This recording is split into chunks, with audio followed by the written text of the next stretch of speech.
सावन का दूसरा सोमवार और 72 साल के बाद ये सावन आया। आपको मालूम होगा कि ये सोमवार का दिन सावन के महीने का सोमवार इतना प्रसिद्ध क्यों है? श्रावण के महीने के सोमवार का इतना महत्व क्यों होता है? उसका एक कारण, सावन के सोमवार का इतना महत्व क्यों है? सारे सोमवार होते हैं, सारे श्रावण सोमवार का दिन होता है, सारे सोमवार मान्य होते हैं, पर सावन के सोमवार की इतनी महत्वता क्यों है? किस लिए? और शायद हमको लगता है कि जितने भी आस्था चैनल पर कथा सुन रहे हैं, जितने फेसबुक यूट्यूब पर कथा सुन रहे हैं, जितने आपने अपने मोबाइल पर सोशल मीडिया में कथा सुन रहे हैं, हमारे को लगता है कि उनको भी नहीं मालूम होगा कि सावन के सोमवार की इतनी महत्वता क्यों है। इसलिए सावन के सोमवार की महत्वता इसलिए है कि भगवान देवादिदेव महादेव का विवाह ख्याति देवी लक्ष्मी जी से करना चाहती थी, पर माता लक्ष्मी ने, भगवान शिव ने माता लक्ष्मी का चेहरा देखा, पढ़ लिया कि ये तो भगवान नारायण के स्नेह है, और भगवान नारायण लक्ष्मी जी से विवाह करना चाहते। और दोनों के विवाह की बात भगवान देवादिदेव महादेव ने माता ख्याति देवी से कह दी कि इनका विवाह करो। अब माता लक्ष्मी जी ने बड़ा निवेदन करा, आपने हमारा विवाह भगवान नारायण के साथ में कर दिया, हमारे मन की बात को रख लिया, बड़ी कृपा करी भोले बाबा, मेरा मन है मैं आपके चरणों की सेवा करूं, मुझे कोई सेवा है आपकी बताओ। शिव मंदिर में कभी भी जाकर पंडित जी से मत पूछना कि यहाँ की कोई सेवा मुझे बताओ। भगवान के अन्य मंदिर होंगे तो वहां जाकर पूछना, देवी जी के मंदिर में यहाँ सेवा बताओ, राम जी के मंदिर में पूछना यहाँ सेवा बताओ, भगवान कृष्ण के मंदिर में पूछना हमारे लिए कोई सेवा बताओ, भगवान दत्त के मंदिर में पूछना हमारे लिए सेवा बताओ। सारे मंदिरों में जाकर कहना कि हमारे लिए सेवा बताओ, और शिव जी के मंदिर में जाकर मत कहो कि हमारे लिए सेवा बताओ। वहां तो झाड़ू उठाओ, सेवा में लग जाओ, वहां तो निर्माल्य पड़ा है, उसको उठाओ, विसर्जन में ले जाओ, वहां पोछा उठाओ, पोछा लगाना प्रारंभ कर दो, शिव जी का श्रृंगार करना प्रारंभ कर दो, शिव जी का सुंदर स्नान कराना प्रारंभ कर दो। शिव मंदिर में सेवा पूछी नहीं जाती, सेवा करी जाती। शंकर के मंदिर में कहना ना पड़े कि तुम्हें यह कर। शिव मंदिर में जाकर कभी नहीं पूछना कि मुझे सेवा क्या करना, शिव मंदिर में तो जाकर सेवा का क्रम करो। अब लक्ष्मी जी पूछ रही हैं भोले बाबा से, आप मुझे बताओ, मैं आपकी सेवा में लगना चाहती हूँ। शिव जी ने कहा कि मैं क्या सेवा बताऊं, आप जाओ भगवान नारायण की सेवा करो। कल लक्ष्मी जी ने सोचा कि देवादिदेव महादेव मुझे सेवा नहीं बता रहे हैं। सावन का महीना था, सोमवार का दिन था, माता लक्ष्मी पूरे सावन के महीने में शिवालय में जाती, शंकर जी के कैलाश पर्वत पर जाकर खूब सेवा करती। प्रथम सोमवारी निकल गई, द्वितीय सोमवारी निकल गई, तृतीय निकल गई, चतुर्थ आ गई, सोमवारियां निकलती चली गई। सावन का आखिरी सोमवार, देवादिदेव महादेव प्रसन्न हो गए, लक्ष्मी को बुलाया, हे लक्ष्मी,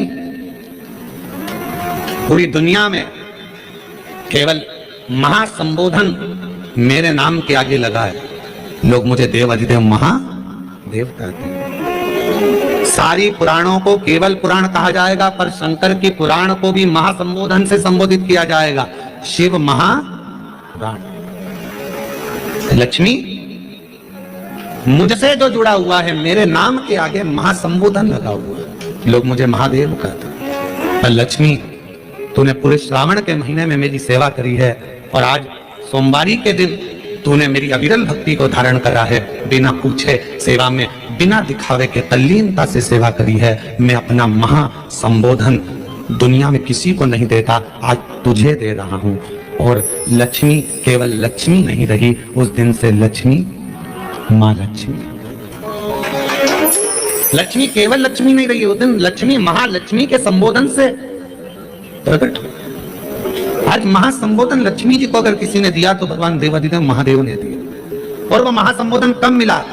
सोमवार की, इस श्रावण के सोमवारी के दिन जो हम व्रत करते हैं, साधना करते हैं, उपवास करते हैं, अर्चना करते हैं, पूरे वर्ष आप सोमवार का व्रत करते हैं कि नहीं करते वो पता नहीं, पर सावन के महीने में 4-5 जो भी सोमवार पड़ जाएं, अगर उस पर अगर आपने व्रत कर लिया, व्रत को धारण कर लिया या शिवालय के जाकर भगवान शंकर की आराधना कर ली, तो पूरे वर्ष के सोमवार का फल सावन के महीने के 5 या 4 सोमवार में प्राप्त होगा। श्रावण के सोमवार की इतनी महत्वता है। सावन के सोमवार का महत्व क्या है, कोई आपसे पूछे तो आपको बताना चाहिए कि इस दिन लक्ष्मी को महालक्ष्मी कहा गया। शिव जी ने सफल शिव के दरवाजे पर जाकर केवल आप सेवा करो, शिव के दरवाजे पर जाकर आप केवल जल अर्पित करो, शंकर जी की चौखट पर जाकर आप नमन करो, देवाधिदेव महादेव के शिवालय में जाकर प्रणाम करिए। भगवान शंकर की चौखट पर द्वार पर अगर आप जा रहे हो, 3 चीजें आपको मांगना नहीं पड़ेगी। जैसे लक्ष्मी जी ने शिव जी से नहीं मांगा कि मुझे महासंबोधन दो, लक्ष्मी जी ने नहीं मांगा कि मुझे भगवान विष्णु दो, लक्ष्मी जी ने नहीं मांगा कि मुझे ये देना।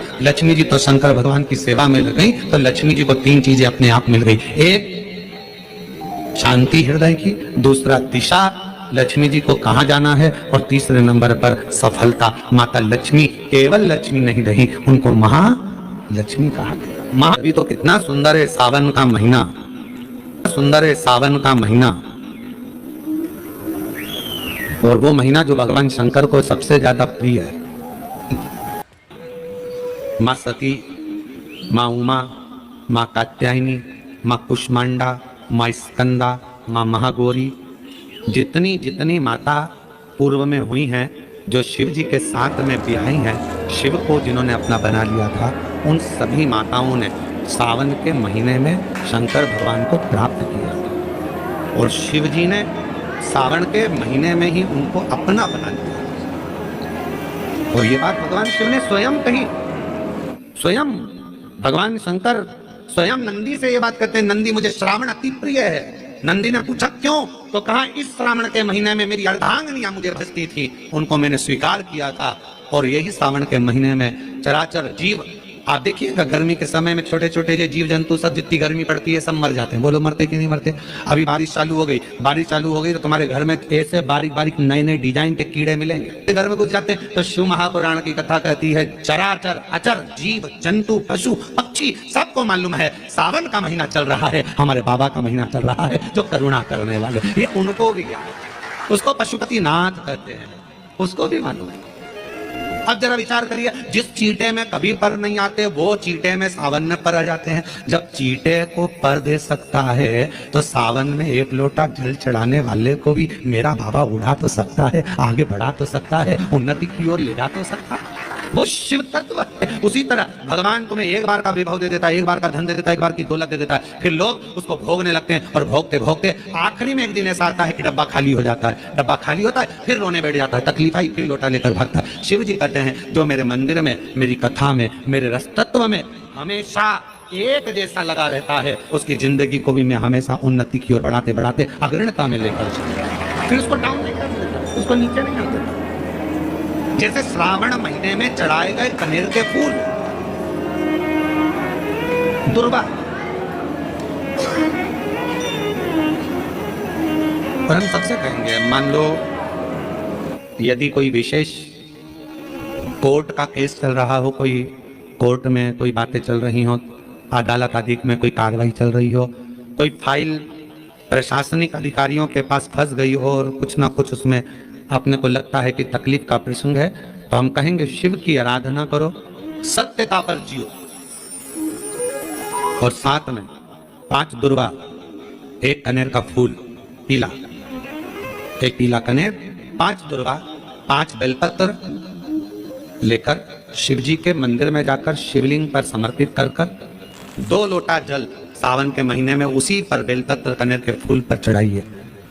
देवाधिदेव महादेव की कृपा होगी, ज्यादा से ज्यादा 6 महीना 7 महीना, इससे ज्यादा निर्णय आप ही के पक्ष में आएगा, और शिव की कृपा से। और इसमें एक बात और स्मरण रखें, जैसे कोई की प्रॉपर्टी है, कोई की जमीन है, और वो जमीन तुम्हारी कोई ने कब्जा कर लिया, तुम्हारा नाम नहीं हो पाई, या कोई उसमें लफड़ा हो गया, या तकलीफ आ गई, पैसा उसमें अटक गया, उसके लिए भी कनेर का पुष्प श्रावण महीने के जितने सोमवार आते हैं, रविवारी, सोमवारी और भोमवारी, कौन कौन से बार हो गए? रविवार, सोमवार और मंगलवार, 3 बार। प्रथम दिवस में कनेर का 1 पुष्प लेना है, द्वितीय दिवस में कनेर के 5 पुष्प लेना है और 30 दिवस में कनेर के 3 पुष्प लेना है। बेलपत्र एक एक साथ में लेकर शिव जी को रविवार के दिन भी समर्पित करें, सोमवार के दिन भी समर्पित करें और मंगलवार को 3 कनेर के पुष्प के साथ बेलपत्र लेकर बाबा को समर्पित करें।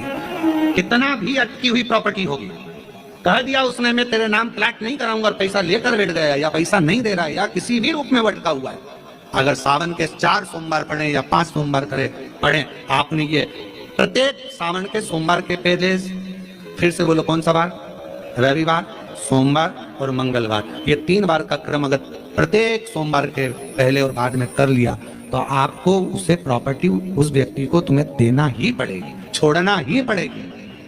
उसको खुद अपने आप में बेचैनी होने लगेगी, मुझे बुलाएगा, आपको जाना नहीं पड़ेगा, खुद बस फोन लगाया आपने, भैया हमारा करा दो, हमारा करा दो, 2 बार 3 बार अगर बोला, चौथी बार वो खुद बुलाएगा, बेचैनी बढ़ेगी। मेरा बाबा उसको खुद खल बुलाता है। शिव शिव है, उसको कहते सत्यम शिवम सुन शंकर शंकर। श्रावण के महीने में जो भी दूसरा सोमवार पड़े, जो भी पड़े श्रावण के महीने का दूसरा सोमवार, आप सबको पहले भी श्रावण के महीने में जो कथा कही उसका व्याख्यान वर्णन करा कि श्रावण का महीने का महत्व क्या है, वो भी आपको ऑनलाइन महीने में, श्रावण के महीने में जो भी दूसरा सोमवार पड़े, जो भी पड़े श्रावण के महीने का दूसरा सोमवार, आप सबको पहले भी श्रावण के महीने में जो कथा कही उसका व्याख्यान वर्णन करा कि श्रावण का महीने का महत्व क्या है, वो भी आपको ऑनलाइन कथा में आप लोग सुन चुके हैं। श्रावण का अपना महत्व बताया था, श्रावण के महीने में शंकर भगवान को पुराने कलयुग का भाग प्रदान किया। दूसरा सोमवार, श्रावण के महीने का जो दूसरा सोमवार होता है, उस दूसरे सोमवार में रात्रि के समय पर, अर्थात शास्त्र का वो घड़ी और पल का स्मरण करेंगे तो रात्रि के बजेंगे 10 से 12 बजे, 10 से 12 के बीच धतूरे के साथ बाबा को समर्पित होता है। ये भी हमारी बाधाओं को, हमारी तकलीफों को, व्यापार व्यवसाय के लिए, नौकरी सर्विस के लिए, बहुत सारे एग्जाम में आप बैठ लिए, गवर्नमेंट एग्जाम के लिए बैठ लिए, नहीं हो रहा, ये 3 बार मेरे शंकर को बेलपत्री के वृक्ष के समर्पित होते हैं, उसका आनंद और उससे अपने को सुखड़ा पार्वती प्रसन्न हो जाती है, बाबा भोलेनाथ के चरणों में कहती है, बाबा आपने कहा कि मेरे भीतर जिस समय आपने तब करा तो आपसे रुद्राक्ष का पौधा उत्पन्न हुआ, मेरे करने से ये बेलपत्री का जो पौधा उत्पन्न हुआ, इसकी शूरता सुख पाया, इसके शूरता सुख मुझे प्राप्त हुआ, आनंद मुझे प्राप्त हुआ है। महाराज बेलपत्री